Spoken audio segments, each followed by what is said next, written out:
रहा है कि कहीं बीच में एक लंबा स्पेल ड्राई ना है, बड़ा मुश्किल है। महेश जी रुकिए, अब जरा कौस्तुभ जी के पास चलते हैं। कौस्तुभ जी, ये जो अनयूजुअल बारिश और बड़ी घनघोर बारिश हो रही है, हज़ारों हेक्टेयर खेती जो है इस वक्त पकी गेहूं के बालियां दिख रही खड़ी हैं, और यूपी से बहुत जगहों से, मध्य प्रदेश से रिपोर्ट आ रही कि लोग अपनी लैंग्वेज में कह रहे हैं कि खेत बिल्कुल लेट गए हैं। जो पेड़ खड़े थे वो इतनी बारिश हुई, इतना ज़्यादा गिरा कि वो बिल्कुल गिर गए हैं, और जो कि बहुत ही नुकसानदायक है। क्या आप लोग की चिंता बढ़ी कि इस सेक्टर को आप ट्रैक करते हैं, तो ये तो अनयूजुअल आ गया, अब इसका असेसमेंट कैसे किया जाए?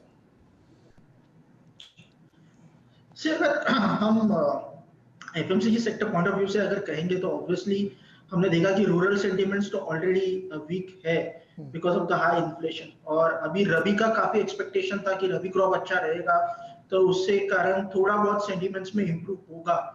हालांकि जिस तरीके से जो बारिश हो रही है, मुझे लग रहा है कि प्रोडक्शन से ज्यादा द क्वालिटी ऑफ क्रॉप पे उसका इम्पैक्ट होगा, एंड उसका नतीजा हमें फार्म एग्री रियलाइजेशन पे दिख सकता है या एग्री इनकम पे दिख सकता है। सो ऑब्वियसली ये सेंटिमेंट्स के लिए काफी मतलब जो सेंटिमेंट्स अभी भी वीक है, आई थिंक वो वीकनेस बरकरार रहेगी अनलेस एंड अंटिल मॉनसून अगर कुछ अच्छा प्ले करे, बट एल नीनो के भी एक्सपेक्टेशंस है।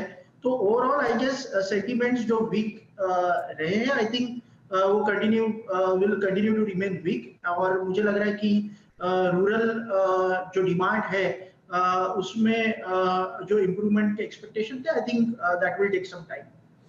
कौस्तुभ, हम लोगों ने अभी कुछ दिन पहले तक, जब ये बारिश नहीं हुई थी, अभी ये तो हफ्ते 10 दिन का फिनोमेना बना है, इससे पहले हम लोग जब बहुत सारी रिपोर्ट्स देखते थे तो ये रिपोर्ट्स आती थी कि रूरल इकॉनमी अब इम्प्रूव कर रही है, लोग कोविड के शॉक से बाहर आकर के जो पैसा था वो धीरे धीरे खर्च कर रहे हैं, तो कंजम्पशन डिमांड की बड़ी होप बनी थी, और वो दिखता भी था कई बार नंबर्स में। हम लोगों ने बहुत कैंटार से बात की, बिजोम से बात की, सब लोग ये कहते थे कि हाँ अब रिकवरी शुरू हो रही है और ये चीज़ बढ़ती हुई दिखेगी।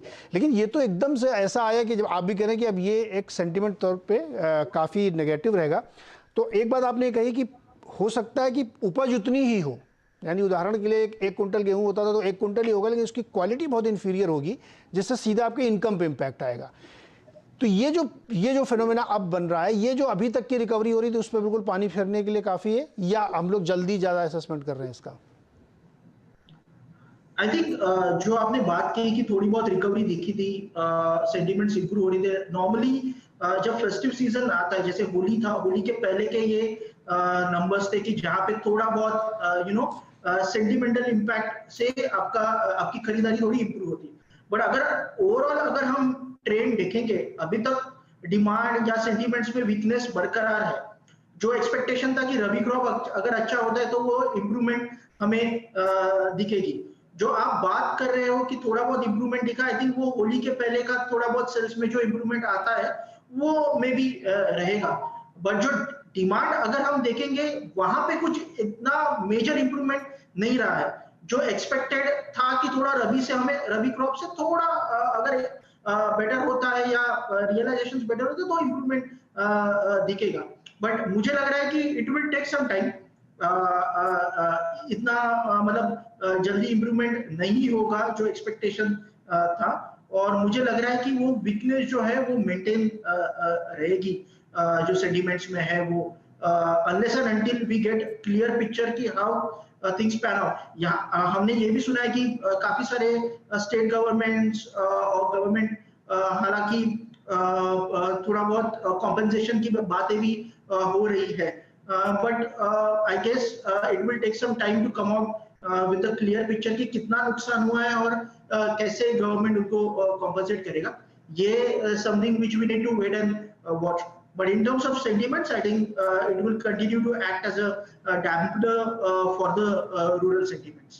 जी, महेश जी, खेती किसानी के लिए ये जो बारिश हुई है, ये बहुत ज़्यादा नुकसान कर देगी, थोड़ा नुकसान करेगी, या आपको लगता है कि ऊंच नीच होकर के फाइनली मैनेजेबल होती है? क्योंकि कई बार ऐसी बारिश होती है, लोग एकदम से परेशान हो जाते हैं, लेकिन फिर धीरे से मैनेज हो जाती है। लेकिन इस बार का स्पेल थोड़ा लंबा और बहुत हैवी रेन वाला है।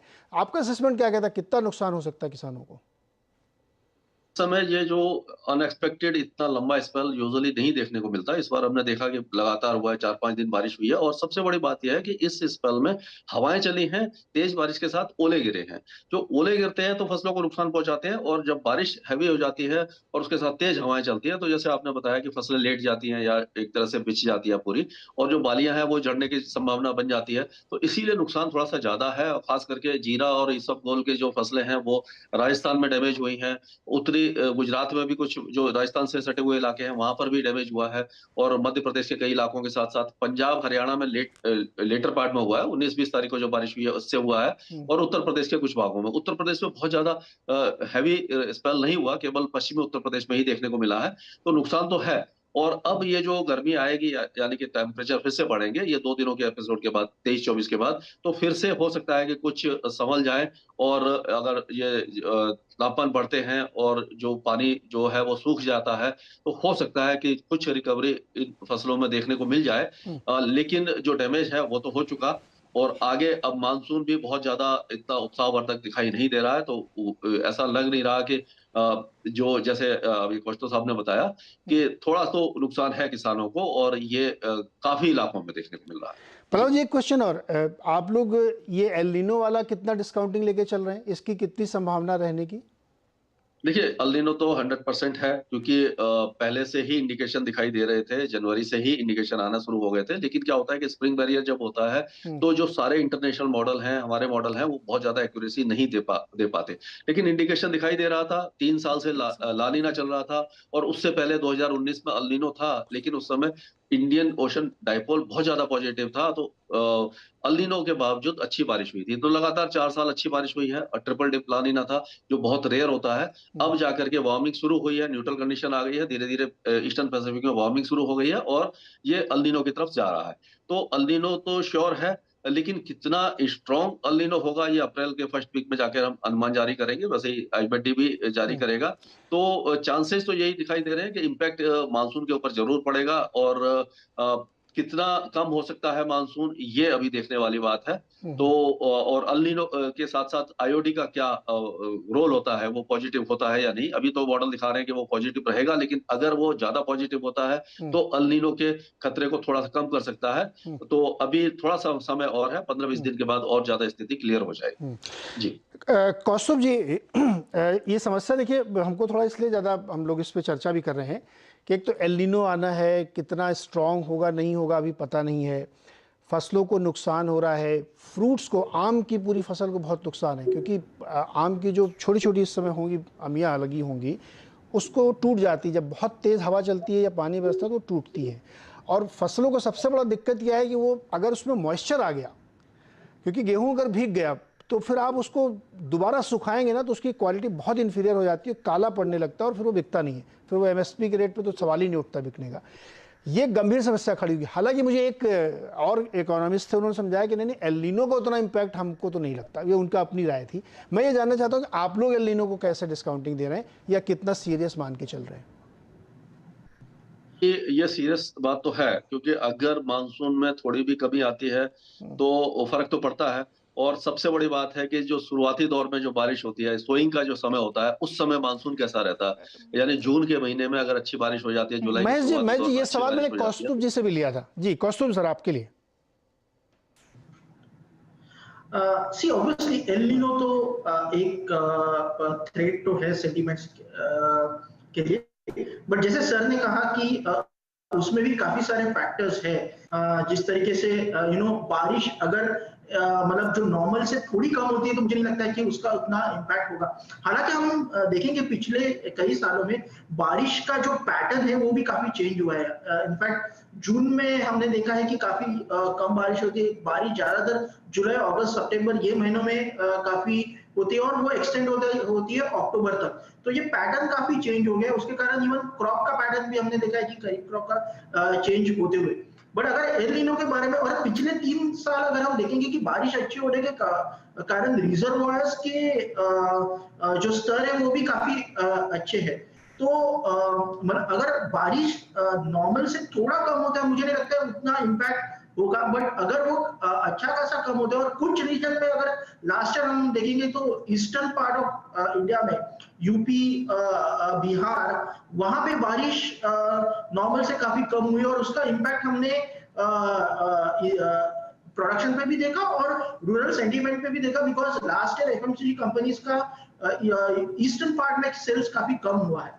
तो अगर ये चीज बरकरार रहती है और बारिश कम होती है तो आई थिंक वो इम्पैक्ट हमें और ज्यादा दिखेगा ये रीजन्स में। But as I said it is till wait and watch.